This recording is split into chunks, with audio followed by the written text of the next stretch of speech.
How do you balance out building a business while also spending that quality time with your family at the same time?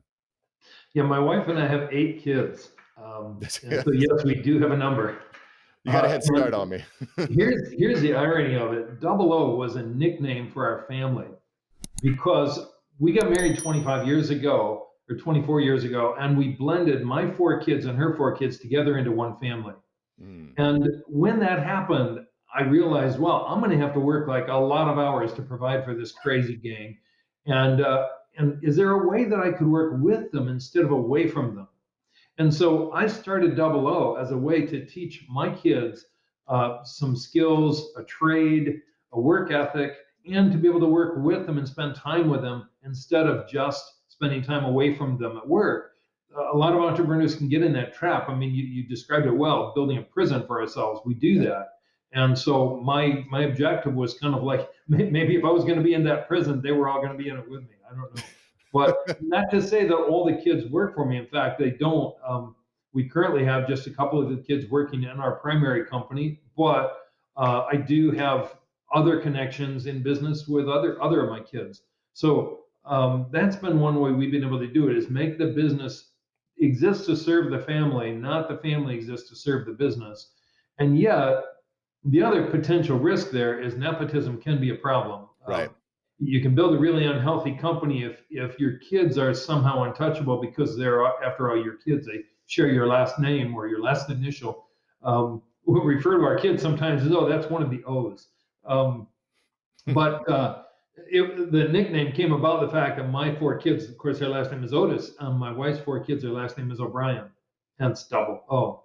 Right. Um, and so, anyway, all of our kids that have worked at the company various times in and out have been in positions where they work under managers, and the managers are told, look, you treat them like anyone else. They don't get special pay, they don't get special benefits. The only thing special they got at all was an opportunity to be able to have a job if they wanted one, if they needed one, but they still had to earn that. And so if they weren't working, doing their job, I mean, there are two of my boys at different times I had to fire. Wasn't Wow. a lot of fun. But So yeah, and I'm going to kind of talk about that a little bit because, like you said, nepotism is a problem, right? And I think this happens in a lot of family businesses. Is grandpa or the father grind and they grind it out and they go through the problems and all the challenges and they get there and they build it, and then the child comes in and almost has that expectation of, well, I'm the new business owner when they haven't really gone through the struggle. There's something to be said about going through the struggle, about suffering and enduring those hard nights and wondering where that next paycheck's going to come from. there's a But lot they, to be said for that. Yes. yeah, Mhm. and I think they feel untouchable. I know there's a lot of big entrepreneurs like, Gary Vee, Kevin O'Leary, for example. They're like, hey, look, you're not working for me. You're going to build your own thing. And that's it. How, how do you actually pull the trigger on letting a child go? I mean, I imagine that's got to be a very painful moment as a father. It is. It wasn't ever any fun, but it was really important. And there are times where they just have to learn a lesson by working for someone else. Yeah. I think that's a really important thing. Sometimes they need to step away. One of our kids actually left our company 6 months ago, went to work for not really a direct competitor, but another company in our industry. He wasn't fired; he quit. But and I think it's been good. It's been good for our relationship. It's been good for him. It's really dangerous if kids, if their only work experience is working in a family company, it's not going to be healthy. Mm, So those same kids that we don't have any of our kids that have only ever worked just for us. They've all worked somewhere else, and so even the ones that work with us now have been other places. There's something special about being able to work with them, but it is potentially dangerous, and so it's really important that they do, escape the family thing. And none of them, by the way, are going to end up sitting in my seat as president of the company. That's part of the reason behind the ESOP is that we really feel like it's the healthiest thing to do is to get them out, get them doing other things, and see the company move into other ownership. And as I say, hopefully ownership of all the employees. yeah. Yeah. Well, I mean, it's super. Being an entrepreneur, a leader, or a parent, I think all have a lot of similarities in that there's going to be certain points where you have to make really difficult decisions. Um, and at the time, it might not feel right, but sometimes the best growth for a human being is going through those struggles. Um, yeah, tough, tough. So I Yeah. have a lot of respect for what you built there. Yeah, it's true. The struggle is where we learn. It's where we grow. Yeah, Um, we do have a goal to be the largest glass and glazing company in West Michigan. It's a simple thing, but part of the reason isn't so that we can be the largest. It's so that we can be the kind of people that figured out how to be the largest. It's about our personal growth, not just about the company's growth. It isn't about profit. It isn't about I don't know. It certainly isn't about greed.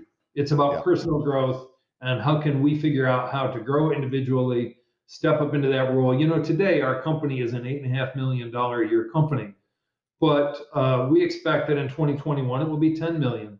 And here's a funny thing, Mark. I have never been the president of a $10 million company in my life. I never have. So how do I become that in 2021? I have to grow. So I've been at this a long time, nearly 40 years now, and yet I have to continue to learn and grow too. And everyone in our company does the same. And so our managers, they're going to be managing larger groups of employees or a larger lump of money or payables and receivables, and they have to step up and grow in their career as well. That's part of the beauty of it is because the human condition is about growth, isn't it? Yeah. It's Yeah. about growing and learning and developing and being more than we've been in the past, and that really comes down to challenging ourselves in these different ways.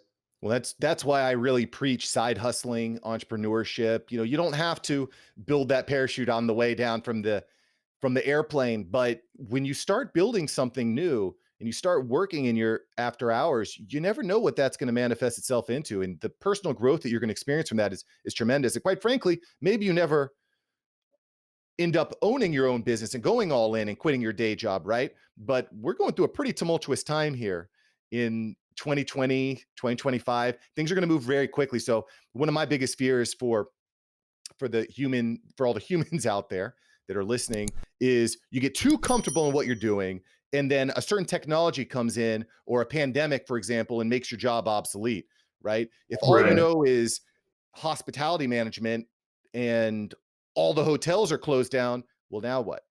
right. Now what?